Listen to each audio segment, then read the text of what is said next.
What's up, everybody? Welcome back to another episode of 2 for 2, your sports podcast for the culture, by the voices of the culture. I'm your host, Keith, and I'm here with my brother Nell as always, and we are back, man.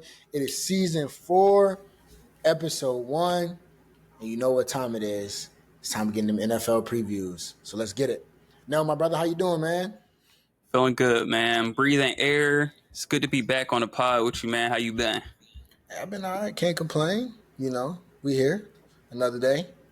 NFL time, you know, one of my Right favorite times, one of your favorite times. You know, I don't know about one of my favorite times. It is. It's another time. It's another time in the chronicles of Keith and Nell where we can badger each other about sports for fun, for a good.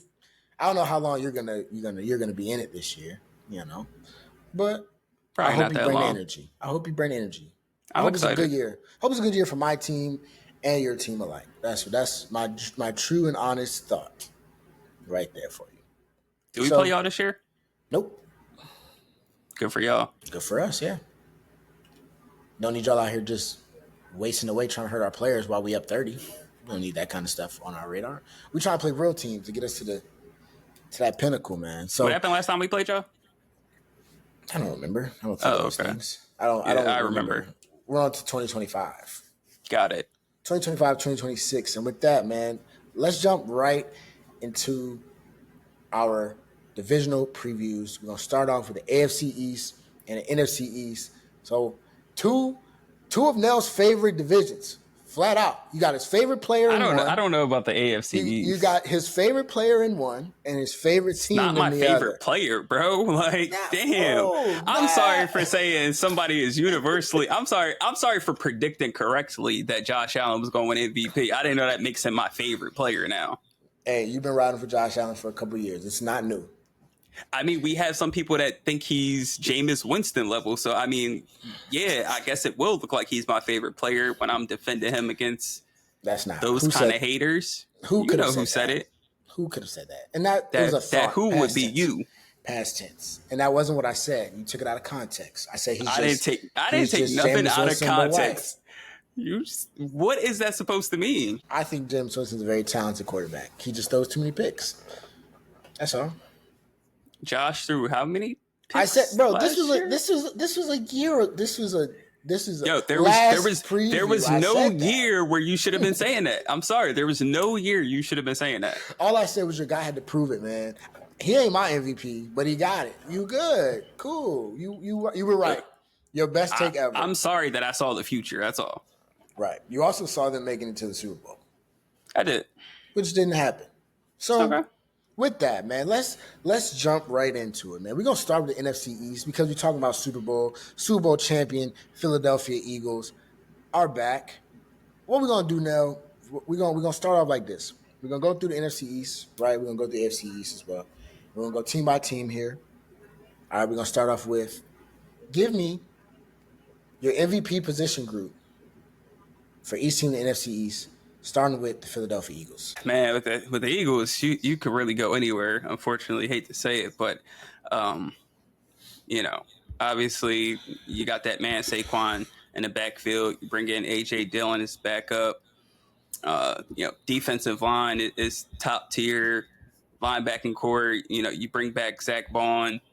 N'Kobe Dean had a good year. You draft Jahad Campbell, who was probably the best linebacker in the draft. You know, most people didn't take him just because of injury concerns, but it seems pretty healthy now. So, I mean, linebacking core looks good.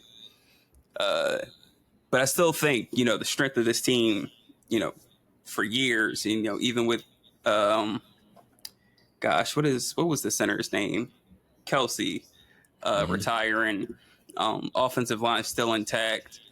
I think that's really been the strength of this football team. I mean, really just the trenches, how they build that roster. They're always making sure the offensive line, defensive line, those are stout. So I think the offensive line will still continue to be the MVP. But like I said, I mean, you can go anywhere. They've got one of, if not the best receiving corps in the league.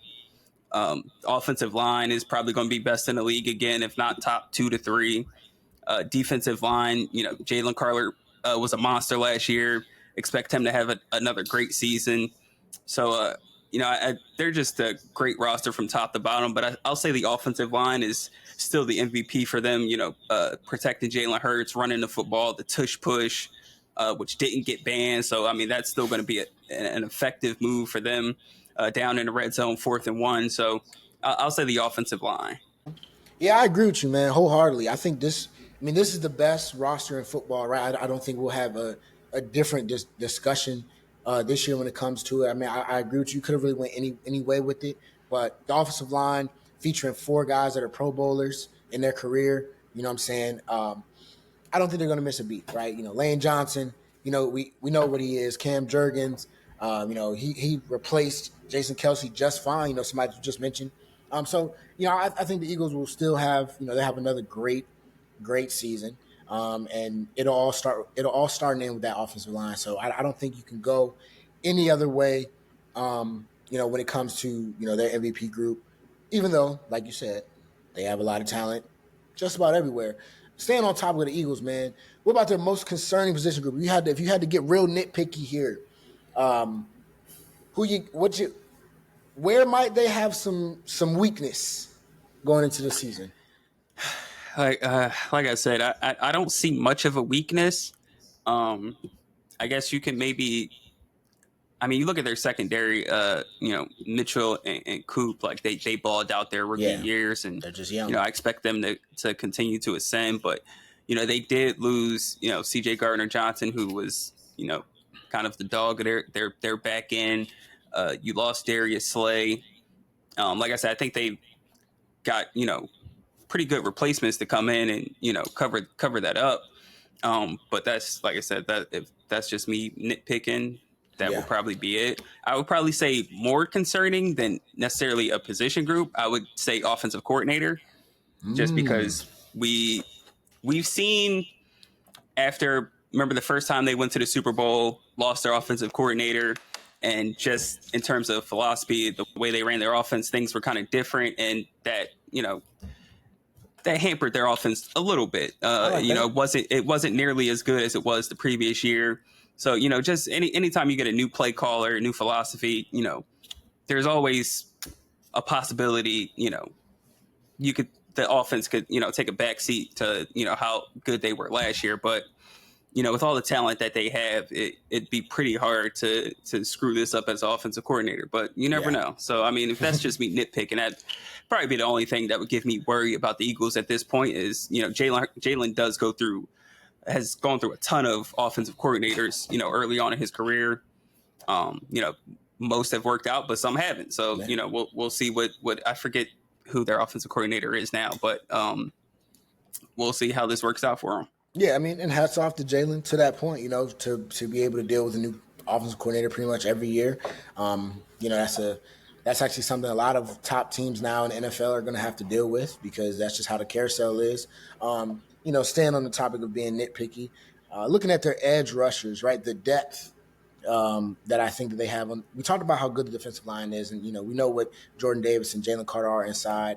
They got Nolan Smith, who came on strong off the edge as well, but they also lost some pieces, right? They lost some guys to free agency, so I just question the guys behind them. The guys on that edge now, can they still produce at the level that we were used to seeing from that Eagles defense, who some could say might take a tiny step back.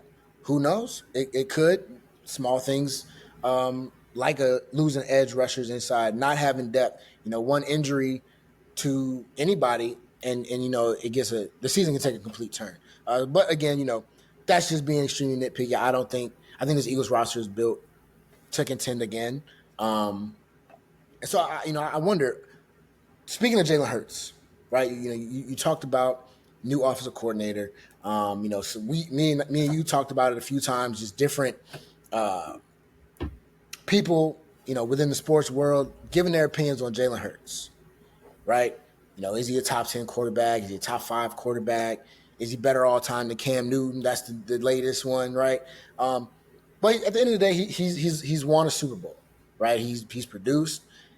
Do you think Jalen Hurts has more that he has to prove this year? Is there anything he has to prove this year? I don't think there's anything he has to prove, but I think this year is a great opportunity for him to double down on his greatness and really show people the type of quarterback that he can be. Obviously, there was a couple of week stretch where they struggled last year in the passing game. We know about AJ Brown's, comments post game and reading on the sidelines. But at the end of the day, when it mattered, he showed up in the postseason. He made big time throws. Obviously, Saquon was amazing. The defense was amazing, but he stepped up and made big time throws when he needed to. Had a great game in the Super Bowl. So I think that postseason run alone should have silenced all the doubters. But I do think this is a great opportunity for him to come out, have an MVP type season, maybe even win the MVP, and really double down and shut all the haters up that, may look at his statistical success or, the players that he's playing with, them being a run first team and, abusing the tush push. I think, if he comes out and has a great statistical year, I forgot how many passing yards he threw for last year, but, their bread and butter is running the football. But, if he has a more efficient passing season this year, I think that would shut up a lot of the doubters. Yeah, he threw for 2,900 yards, 18 touchdowns, 5 interceptions. I mean, when you're a Super Bowl winning quarterback, that's stamped on you for life. So in terms of what more does he need to do, it's like, I mean, I did it. Football is the ultimate team sport, right? And did it against one of the GOATs. And I've done it all, right? Like, we've seen how many people in the AFC, your boy in the AFC, can't beat him. I don't remember anyone asking Eli to prove himself after beating Brady twice. You know what I'm saying? He just was stamped as what he was. So it's like, in that regard, like, there is nothing else really for him to prove. I like what you said about him just maybe showing, like, all right, like, this is how good I really am. Like, I can really, really do this, right? We won the bowl. We know the recipe, and we can tush push and run the ball all we want to. But, I also can sling it around, be extremely efficient, right? Get average a little more yards per game, per se. And just, overall, we know what he's going to do in that moment, in the moments, right? He's showing up. Even when they lost the Super Bowl, he played pretty well, right? Like, he's not a guy that just folds when the moment comes, right? So, had a flawless game outside of that fumble. Right, outside of the fumble. So it's like, I mean, I think we know he's a gamer. I think we know, he's a great quarterback. But now, like you said, let's go for broke and let's put up some numbers and let y'all really see, just how good Jalen Hurts really is, and give him some more credit. I admit, I used to be, and I still can be pretty tough on him. Just a lot of it's just my trolling, But a lot of it too is, I do want to see my quarterback do a little bit more, right? Like, just, if he can, but it's 1 year Super Bowl. He's been one of the best players on the field in those big games. So, I mean, honestly, going into the season, I don't really get, I definitely don't understand him not being a top 5 quarterback, top 6 quarterback in the NFL. People over here put him at 9 and outside of the top 10. I think that's, I mean, honestly, what more, what else do we play the sport for, right? To win the Super Bowl. So you're a Super Bowl winning quarterback. You've been to the Super Bowl multiple times. Hey, let's go ahead and get an MVP under our belt and then see what they say now. I'd like to see that for him.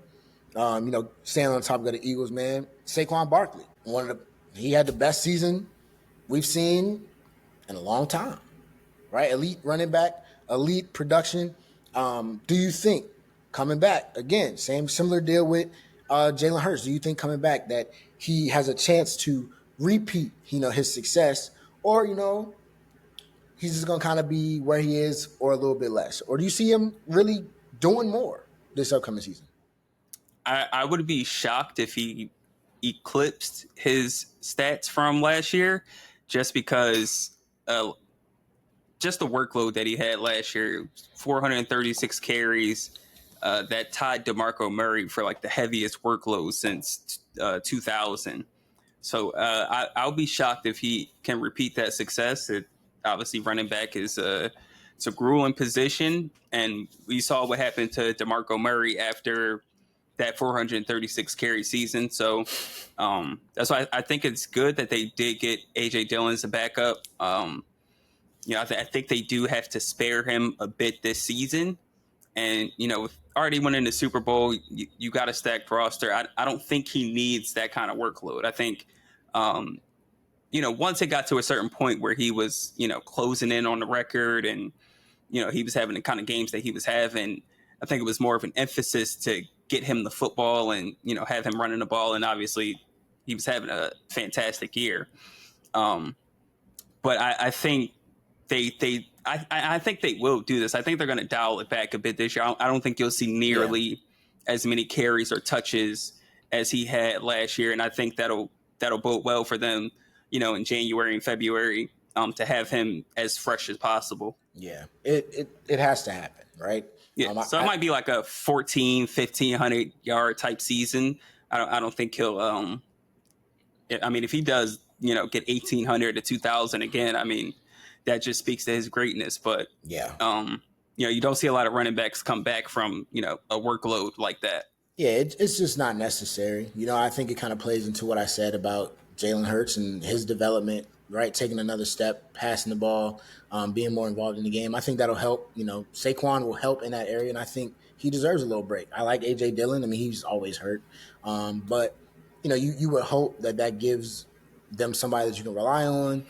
We know Saquon's a home run guy, though. So at the end of the day, Saquon could have 12 carries, 40 yards, and then he breaks a 70-yarder, and now it's like, well, now he's at 112 or whatever it'll be. I think he'll be as effective. I don't think he'll get as much of a workload as well. I just don't see the point. I would like to see Saquon, in the pass game a little bit more this season. Different ways to get the ball into his hands. I think I was looking earlier, like in the playoffs, they ran him 25 times every game other than when they played Washington. So, like, that's 25 carries. You want him to be able to do that again when you get there, right? And so I think for the Eagles, I don't think they even need Saquon to go above and beyond and be as good as he was last year. I mean, I don't think anybody expected him to be that great. You know what I'm saying? So it's like, hey, you can be regular, bro. You don't gotta be in game breaker mode again. If he does it again, though, Jesus Christ, I don't know. I can't endure it. I'll tell you that. What do you got for their season, their record prediction, man? What do you got for the Eagles? This is what the people really want to hear. And I know they'll ignore everything else we said if your number isn't right here. I'm just letting you know. Let me see. Let me look at their schedule real quick. I did the same thing. I went game by game, and I'll tell you, I got them 13-4. Maybe 12-5 because I low-key still don't know if I got them beating my Bucks. I'm putting that on record. But 13-4, I think, is pretty solid. I like 13-4. Yeah, I think 13-4 is pretty. Should be. They got some good games though on their schedule. If they really come out on some shit, I can see them going 14-3. If they really come out on some shit, I can see them going 14-3. Okay, They got 13. Yeah, 13 sounds about right. Dallas, Kansas City, LA, Tampa. Your first four. That's fun. They got LA Buffalo and Tampa don't really scare me. But if I'm the Eagles. But those are teams that the Eagles struggle with traditionally. You don't be watching. They struggle with the Rams. The Rams gave them the biggest fight they had in the playoffs. Saquon ran for like 200 a game on them.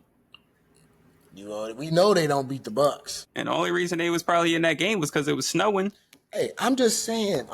Start of the season, it could be interesting. Like those are good games. They're good. You know what I'm saying? Them versus like I'm not saying that I wouldn't pick them to beat y'all and to beat LA and to beat us, but like at the same time to start the season off, like that's a unique four. Probably go 3-1. Yeah, I mean that's what I got them at. I'm just saying they're gonna be good games. That's all. They play your Bills on here. They got a date with Detroit, date with Green Bay. All good matchups. Right. I mean, but these are Eagles we're talking about. I like 13-4, 14-3. Like I said, if they own some shit, own some shit, like everybody's healthy, good, I can see them going 14-3, but 12-13 wins. That should be a lock. Yeah, should be a lock. Okay, we with that. Let's look at your Cowboys, man. Oh man, we're gonna run the same thing back, man. MVP position group for your guy. I don't even think I want to talk in this one. I think I just want you to talk. I hate when you do that. I like to hear what you say, but I don't want to. I don't want to Bro, give you anything to talk to me about because I said something crazy. But no, I got you. Go ahead. I wouldn't say that. That's your opinion. Go ahead. Your opinion on my team is your opinion. That's all good. All right. MVP position group. Probably the receivers now, right? You got two of them. I mean, you got three. Who's number 3? Tolbert, and you got Turpin. Yeah. What'd you think about what about the defensive front? The edge. Still mid pack outside of Micah. I got the rookie. Yeah, I mean, but it's a rookie. Like I got to see what we got first. I can't just be like, the defensive line is stamped because we got a rookie coming in. I mean, that's fair. But this is the thing about it, and I agree with you. Run defense was god awful last year. Interior line is still Mozzie got still a question mark. Mozzie still got a question mark. He got it this year. He might not have a year where he gets it, but we'll see. Come on, bro. We'll see, man. I'm hopeful. Like I really hope that it's his year, but I mean, it's a big question mark. CD, George Pickens, Jalen Tolbert, Kevontae Turpin. That's solid. I didn't know y'all had Dante Fowler over there. Yeah, Dante Fowler on the edge. He came back. Fowler, Micah, rookie. It's okay. There's no way it's going to be the MVP when we giving up 150 rushing yards a game just because we get a couple sacks. But I'm just talking about the edge rushers though. The edge is cool. It's cool. But that ain't been our problem last couple of years. It's been the interior. So would you say that's y'all's most concerning position group? It's one of. We still don't really have an answer at running back. You got Miles Sanders. Stop. Come on, bro. Think about what you just said. Javonte Williams. He was solid. Think about what you just said. He was not solid. He was not solid. With the Broncos? He was solid till he got hurt. Y'all are a pass-first team anyway. It doesn't matter. That's the problem. That is the problem, bro. Duh. So honestly, we have a lot of question marks. The only thing we're solidified at is receiver, which is cool. Quarterback? Question mark. Coming off an injury. He hasn't been healthy. He's played a full season twice in the last 5 years. 20. How many teams are in the NFL? 32? 32. 24 teams would call for him today. That's cool. The other 8 teams would be like, yo, look at this. Look at these clowns just picking up him thinking that's going to do something. The other 8, they might. Not all 8. You know, the Chiefs. I mean, it depends on what team he's going to. Yeah, I mean, okay. So you give him a super stacked roster where he ain't got to do much. I mean, sure, yeah. So what are you most concerned about? Who is it? I'm concerned about a lot. I'm concerned about the run defense. I'm concerned about. I mean, the secondary is still a little concerning. I mean, Diggs and God, what's Mr. Pick Six's name? Yeah, I can't remember. I took a year off the Cowboys and it really threw me off. But run defense is probably the most concerning. We can't run the ball. Offensive line, I think it'll be a lot better this year, but it's still a question mark. Luckily, Tyler Guyton didn't tear his ACL, but he's still going to be out 4 to 6 weeks. They drafted what is his name, Tyler Booker, to be Zach Martin's replacement. That's no easy feat, so still a learning curve there. So I mean, the offensive line's a work in progress. Like I said, the only thing really solidified is, I guess, the quarterback and the receivers. So let's hope we can win games 40-38 because that's what it might be. You don't like your boy Deron Bland? You just forgot his name like that? Yeah, Deron Bland. That's what it is, bro. He didn't even. By the time I completely dejected myself from the Cowboys, he still wasn't back from his injury. So I just completely forgot about him. But yeah, we'll see. Defense as a whole is still a question mark, top to bottom. So yeah, we'll see how it goes. We got Mike on defense, and that's about it. So what you didn't mention is y'all have a new coach. Yeah, Shoddy. Do you think his energy? I've been seeing some videos. Y'all at practice doing weird stuff, but it looks fun. Do you think his energy and his philosophy? Do you think that will be good, so to the point that y'all win games? Because you're not hopeful yet. It remains to be seen. But I do love his enthusiasm, his energy that he's brought to the team. Over the summer, bonded with players, having Dak what was it, Dutch dancing or something that they was learning. Amen. So I feel like he's actually trying to, change the culture there in Dallas.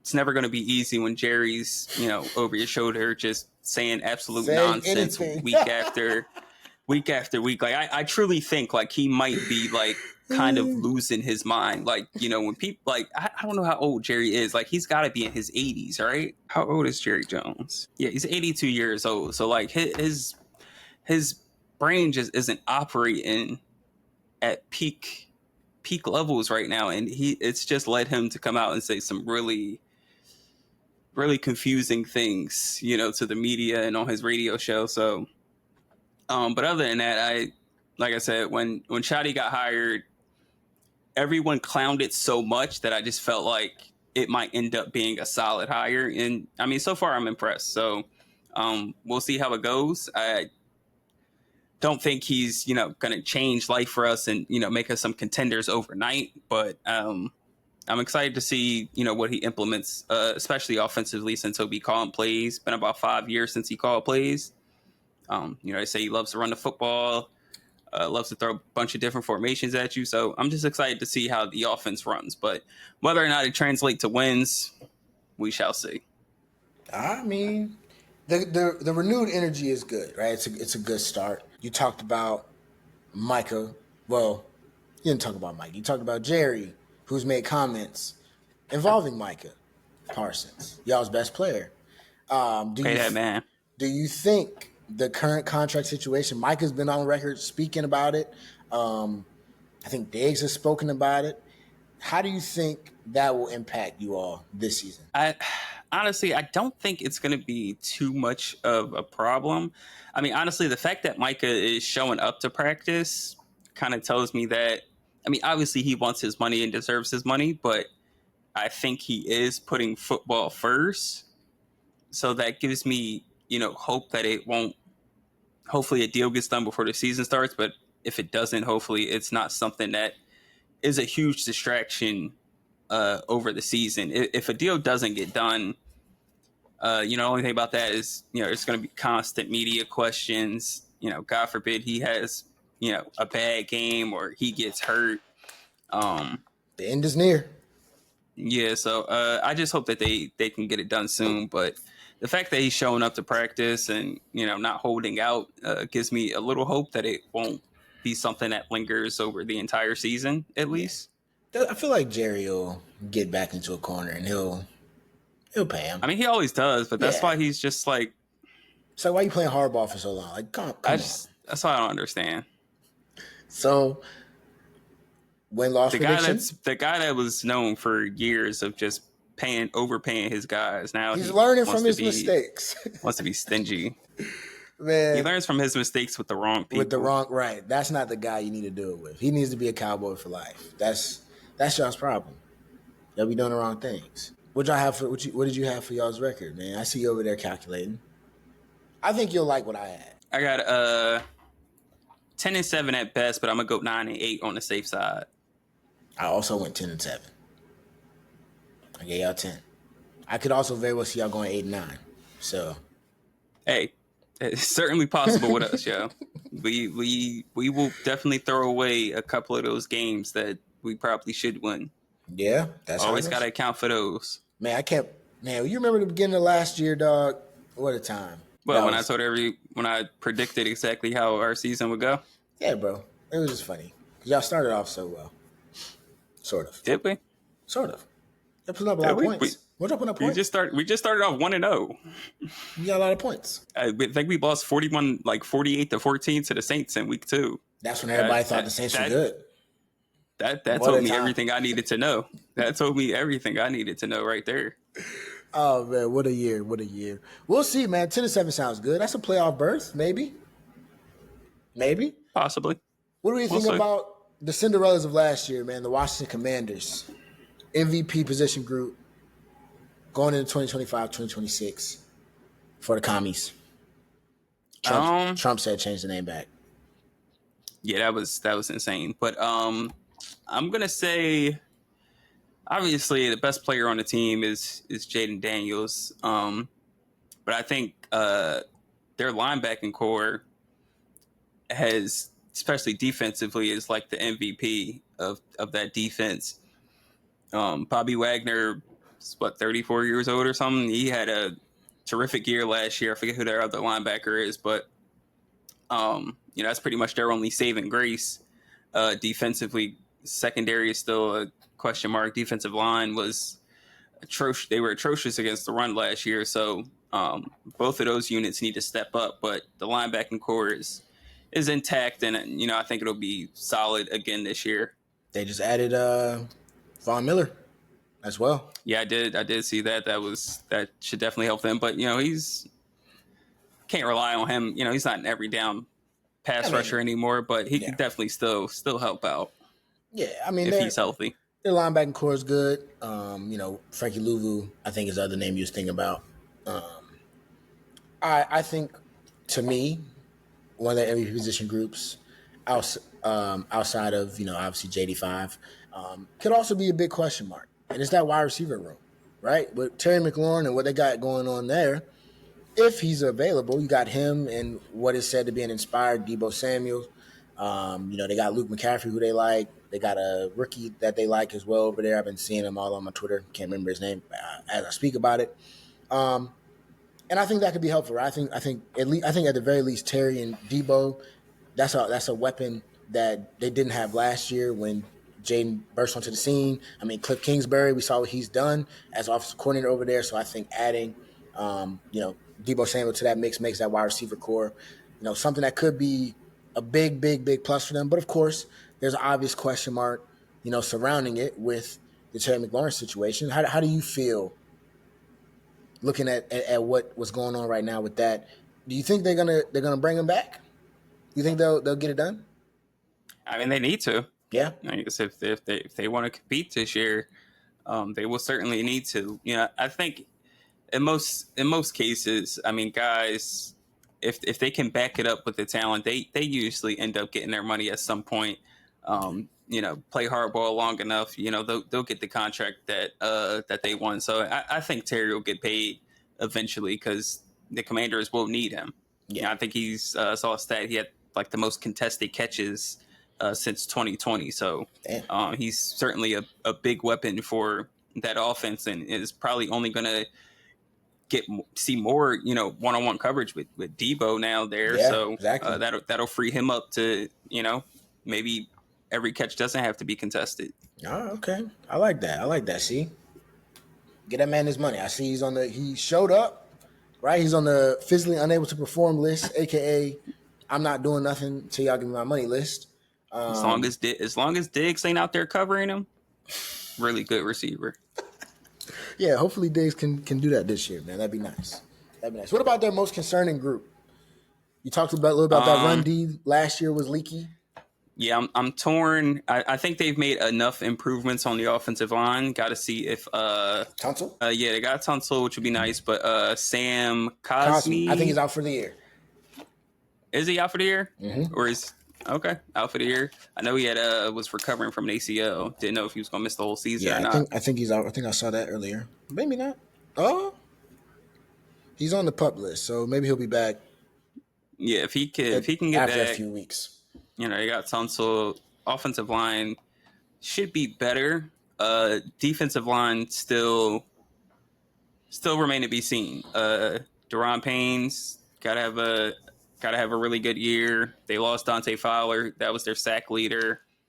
I think they got rid of Jonathan Allen, I think it was. Mm-hmm. He's gone. So, yeah, I mean, look, we saw what the Eagles did to them in the NFC Championship. And if you want to have any chance of, beating them in a possible playoff rematch, run defense is going to have to be a hell of a lot better than it was last year.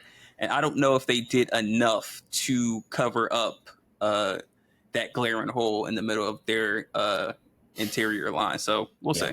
Yeah, I agree with that. I think those are very good picks. Mine, however, is also what my MVP group is. Without without Terry McLaurin, to me, that wide receiver core just got a hell of a lot worse, right? Like, so I'm a little concerned about it if they're not able to get that deal done. I think Terry McLaurin being there was a godsend for Jaden Daniels. I mean, any receiver of that talent is going to be big for your rookie quarterback. Now he's going into his second year. If you can't get that deal done, is Deebo Samuel wide receiver one in today's society? No, Didn't work out no, for San Fran. no, exactly. So with Terry McLaurin and Deebo Samuel, very good. Without Terry McLaurin, you're setting your franchise back. But the big thing, like Neil said, that run defense has to be much improved. I think they did enough. I think they'll be a little bit better as well in the secondary. Marshawn Lattimore, if he can stay healthy, he's better than what they had. Mikey Sanders, still my guy from Michigan. Big fan of his. So we'll see what the Commanders can do. We talked a little bit about them and how they've improved, right? Laramie Tunsil, the Deebo Samuel addition, all those things. Can they, or do you think that they did enough to close that gap between them and Philly? Honestly, no. Good. Like I said, I don't think they did enough in terms of the interior D-line and just D-line in general in terms of being able to stop the run. Secondary is, still a question mark. I think Lattimore, if he's healthy for a full year, that should help them out. But something still that's remained to be seen. And like I said, that run defense, they allow 4.8 yards per carry, 1.93 yards before contact, both bottom 5 in the league. So if they can't clean that up, they have no shot against Philly. Yeah, absolutely. And I think the Commanders had a good year, right? They had a great bounce back year. I think what were they, 12-5, right? Like I think you take a little regression back. I think there's a little step back for them this year with the pieces that they've added. That's great, but I also think the NFC East as a whole is going to be a little bit better, right? I think it'll be a little bit better. And so I don't think they have done exactly enough to close that gap between Philly. I think you look at Philly across the board, they probably are top, what would you say, top 5 at just about every position group in the league, right? And a lot of them, and they're probably top 2, 3, top right? 2, You've got all of those things. When you think about the Commanders, like yes, you added some more weapons to make you competitive. However, did you really close the gap? I don't think the Eagles were worried about the Commanders at all. Like at all. You know what I'm saying? Like it is what it is. I think what the Commanders won that one game when Jalen Hurts didn't play or something, right? Like so got hurt. I think he got concussed in the first half or something like that, or I forgot what the reason was. Right. But so it's like he didn't play. He didn't play in the second half. Yeah, and that's when they came back and won. Yeah. So aside from that, like I don't think Philly is really tracking, the Commanders in that regard yet. So not to say that I don't think the Commanders will be good. I just don't think they close the gap between them and Philly. Like we're talking about the best team in the NFC right now. A lot of that though, that closing the gap will depend on JD5, right? We've seen quarterbacks have great rookie years. We just saw with CJ Stroud. He took a little bit of a step back coming into year 2. Do you see that for JD5? Jaden Daniels, you see a sophomore slump? I don't, but I mean, who can predict sophomore slumps? I mean, he's still like it's a better roster this year than he had last year. Obviously, defenses and coordinators had an entire offseason and a season to see what he's made of and tendencies. So he's going to have to add stuff to his game because the scouting report is probably going to be a lot bigger this season on him. But I'm not expecting a sophomore slump. If he struggles, I'll be shocked. But his whole rookie year, I mean, he was one of the most poised and calm quarterbacks that you'll see in this league. So I expect him to come out and do his thing. Yeah, there's definitely something about him and the way he carries himself and goes about business. And again, like I said, CJ Stroud took a step back, but they were still a playoff team, right? Like, and there was a lot of issues that went into why that roster kind of didn't play, or why CJ didn't play up to his standard. And I think for Jaden Daniels, he's in a good culture, right? I think that's big. I think his offensive coordinator is really good, and if you think about it, like you said, they put more things around him. how he adjusts. I think it'll be a tougher year because, to your point, teams got film now, right? Like, it's all out there, how to beat you, what you're best at. But I also think he's going to take a step as well in his game. So I don't want to say that that'll slump. I don't know if it'll be as beautiful and cinematic as this first year was, but I think he rolls with the punches, and I think he'll be fine as well. So what do you got record wise for these Commanders? Honestly, I'm thinking at best they could maybe squeeze out an 11-6 season, but I'm leaning more towards 10-7, possibly 9-8 if they regress a little bit. Wow, we're on it today. I got 10-7 Commanders. I got 10-7 Cowboys, 10-7 Commanders. It's going to be a dogfight for that number 2 spot in the NFC East. Yeah, the NFC East is much improved. Let's get to that last team, though. The New York Football Giants. Another team that I will start off by saying I think they have also improved this year. Now, do I think they're going to compete? We'll find out. Their MVP group for the Giants. It's got to be that defensive line, right? Every time, all day, every day. Sexy Dexy. They draft Dexter Lawrence, Thibodeau, Abdul Carter.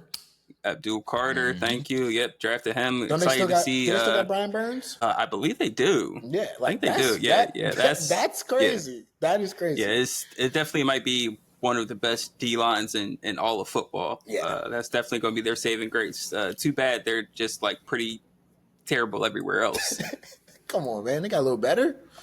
They got Russ. Did get like you said, a little better. It's not the greatest QB room by any means, but it is certainly an much improved one from a year ago. So yeah, you got 3 guys. You got 3 guys. Somebody got to do something. Got 3 options. Somebody got to get the ball to Malik Neighbors. Literally, that's your only job. So I think, like I said, yeah, D-line's definitely the MVP. And then most concerning, I would probably say, the offensive line. I mean, their line's interesting. Is Andrew Thomas coming back yet?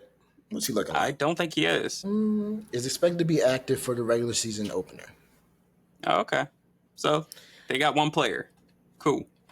You got the left side locked down, but everywhere else, yeah. I mean, not looking good. Is it bad that I went with quarterback room?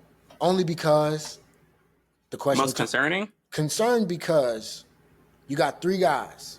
We've seen Russell Wilson not look great. We've seen Jameis not look great, and Jackson Dart's a rookie. I mean, I think he won more games for the Steelers last year than New York won all of last year. So, but the Giants aren't the Steelers. That's the only thing. It's fair. Like, that's the only thing. I mean, and outside of Malik Neighbors, offensive playmakers, you got a great D line. I mean, that'll help. That'll definitely help them. You got a great downfield receiver. I don't know, man.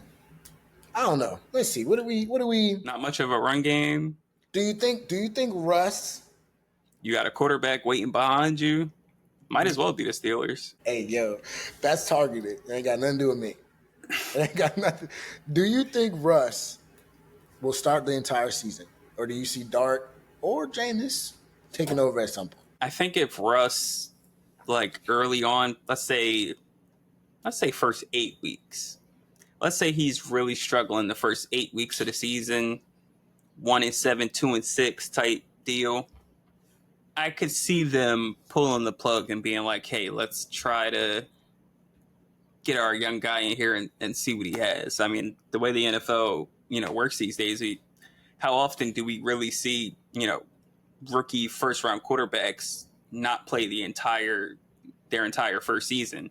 It doesn't happen that often anymore, if at all. I can't necessarily think off the top of my head the last, quarterback that sat, their entire year. So, I mean, if they get off to a really rough start now, if Russ is like, first 8 games, he's like 4-4, 3-5, something like that. Yeah, I think you keep rocking. I think he earns, a little leeway there. But, if he's really struggling, I mean, again, you trade up to get a guy in the first round, unless the plan, from the beginning is we're not playing him this year. We want him to just learn. We have Jameis, we have Russ. Those are going to be our 2 guys. as long as, God willing, those two stay healthy the entire season, those are going to be our two guys for the entire year. We want, Dart to just, soak up as much knowledge as he can, just watch and, kind of pick up things. And, then year two, we go into the Dart era, but we'll see.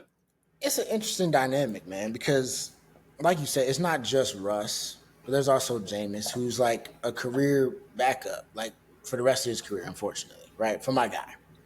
But, if Russ is struggling, you probably give Jameis a shot before you give Dart a shot, just off of how things kind of go, right? But to your point, like if the season's a wash, it's like, well, why would we wait until next year to see what we got? We might as well go ahead and throw them in there now. And so, like, I don't really know. Like, to answer, I honestly don't know. I don't even know what I prefer. I kind of hate when situations like this happen. For guys like Russ and for Jameis, it's like, okay, you come in and we're like, okay, I'm battling with whatever, with this guy. Then they draft a quarterback, but then at the beginning of camp, they say, oh, yeah, Russ is the starter.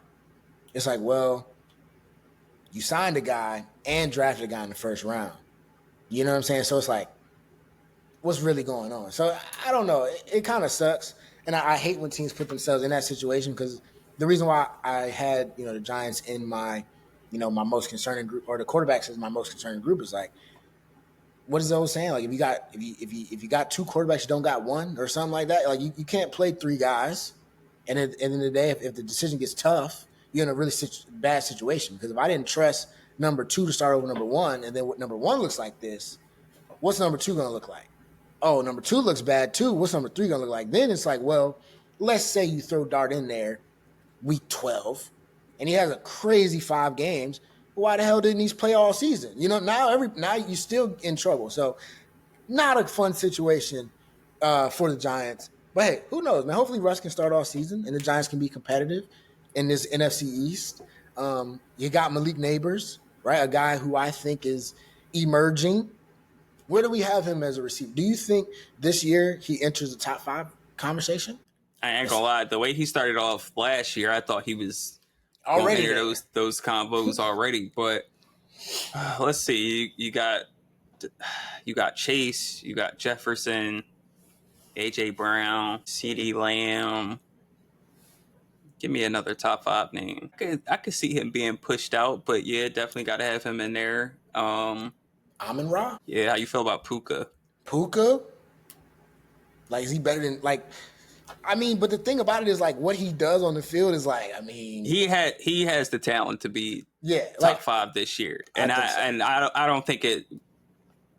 Year 4 max will be talking about him, in the top 5. And this is an era where, like, you don't gotta wait that long to see it. A lot of people are like, oh, he's a rookie. You gotta do it again. You gotta do it. We already saw it. We saw it. We don't gotta do that no more. And most of the dudes we just named, we saw it all their first year.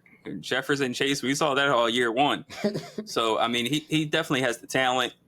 The acrobatic catches. He was 5th in receptions. He was 5th in receptions, 7th in yards as a rookie. And he didn't have a good quarterback throwing the ball yet. And 7 touchdowns. You know what? Yeah, he's going to be top 5 at the end of the year. I like that. Stand on it. I'm just going to stand on it. Yeah. So three of the top 5 receivers coming out of NFC East. Yeah. AJ, CD, Malik Neighbors, Jamar, and Justin Jefferson. That's our top 5 at the end of the year? It's possible. It's possible. I think that's fair. If he was top 5 at the end of this year, I wouldn't be shocked. But the other names that you said, like the Tyreeks and the Pukas and Amon-Ra, I'm probably missing somebody crazy. I mean, I'd say Mike Evans, but people will get mad at me, so I'm not going to do it. But he's phasing out. He's on the downswing. We can let him go peacefully. He can still be top 10. We can put him like 9. Bro was fighting for his life to get that 1,000th yard, and then at the end of the season, he was fighting for his life. He was hurt, bro. Come on. Don't do it. We can say that for Neighbors, man. We can. He might enter the combo. That's the question. He'll enter the combo. We'll be talking about it. He will certainly enter the combo. What's their record? And we moving on to the AFC East. Let's see. They'll probably win like 5 games, but let me just take a look at the schedule. I got them 5-12. We here today. We 2 for 2. Come on. Washington, Dallas, Kansas City should be 0 for. Chargers, I don't know. Let's say 0 for 4. Saints, I ain't gonna lie, they might win 4 games. I'm looking at it. They might win. Saints, they might get one. They might get 4 games this year. I ain't gonna lie. It depends on how good Vegas, Minnesota. It depends on if they can split. It can split a game with any division rival. I gave them 5. Who'd I give them? I gave them 5. I'll give them 4. All right. The New York Football Giants. We got to see. All right, man. That's going to do it, for the NFC East portion, part 1 of this episode, man. So with that, we're going to wrap this up. As always, 2 for 2. We appreciate y'all. Keith Snell showing love always on all platforms. Twitter, YouTube, Spotify, Instagram, Spreaker, Apple Podcasts, everywhere you consume your entertainment. 2 for 2 is. That's going to do it for the NFC East part of this pod. Keith Snell, we out.